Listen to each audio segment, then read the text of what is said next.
Namaskar, I am Aarav and you're watching One World News.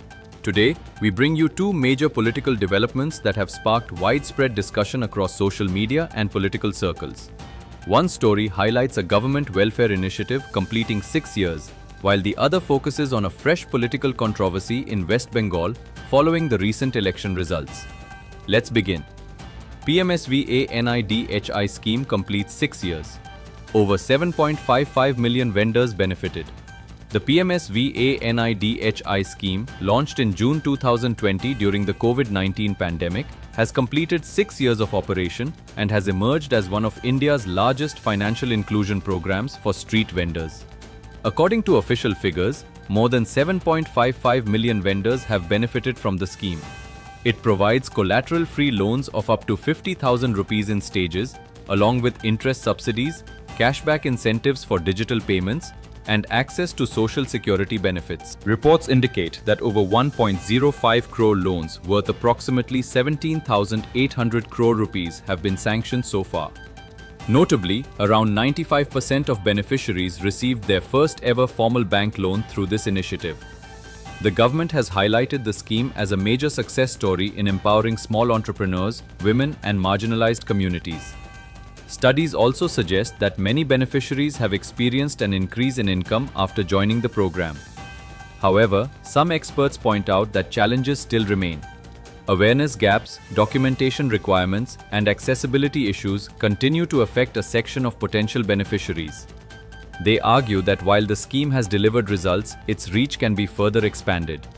The program has now been extended until 2030 with additional features, signaling the government's intention to continue supporting the informal sector. This development has generated significant discussion online, with many praising the initiative's impact on livelihoods, while others are debating whether more reforms are needed to ensure every eligible vendor benefits equally. Political tensions rise after Abhishek Banerjee faces hostile crowd in Sonarpur. Our second major story comes from West Bengal. Trinamool Congress leader Abhishek Banerjee recently visited Sonarpur to meet the family of a party worker who reportedly lost his life in post-election violence. During the visit, he encountered a hostile crowd, and allegations emerged regarding political intimidation and security concerns. According to reports, Banerjee alleged that the incident was pre-planned and claimed that adequate police protection was not provided. The Trinamool Congress has strongly condemned the episode, describing it as politically motivated. On the other hand, BJP leaders have rejected these allegations and stated that the crowd's reaction reflected public anger over incidents of political violence during previous years of TMC rule. The controversy comes shortly after the BJP's major electoral victory in West Bengal, where the party secured 207 assembly seats, ending the TMC's 15-year tenure in government. The incident has further intensified the political atmosphere in the state, with leaders from various parties exchanging accusations and counter-accusations. Police investigations are underway, and several arrests have reportedly been made in connection with the matter. The episode has also become a major talking point on social media. Supporters of different political parties are presenting contrasting narratives, making it one of the most debated political stories of the week. What remains important is that democratic politics should always allow space for peaceful dialogue and lawful political activity. Regardless of political affiliations, public safety and respect for democratic processes remain essential pillars of a healthy democracy. Both these stories represent two very different aspects of politics in India today.